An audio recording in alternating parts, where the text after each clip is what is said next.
50 হিজরিতে হযরত মুআবিয়া রাদিয়াল্লাহু তাআলা আনহু হঠাৎ অসুস্থ হয়ে পড়লে তিনি পরবর্তী খলিফা নির্বাচনের চিন্তা করেন। পরবর্তী খলিফা কাকে দেওয়া যায় এ বিষয়ে পরামর্শ সভা আয়োজন করেন। এই পরামর্শই যারা উপস্থিত ছিল বেশিরভাগ ছিল সরকারের গোলাম। আমি গত সপ্তাহে কথা বলেছিলাম, প্রত্যেকটা সরকারের আশপাশে, ক্ষমতাশীলদের আশপাশে একটু তেলবাজ মানুষের উপস্থিতি আনাগোনা বেশি থাকে।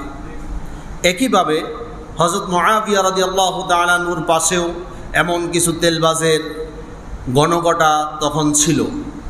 তাদের পরামর্শ মোতাবেক তিনি তার ছেলে ইয়াজিদকে পরবর্তী খলিফা হিসেবে, আমির হিসাবে, রাষ্ট্রনায়ক হিসেবে তার নাম ঘোষণা করে।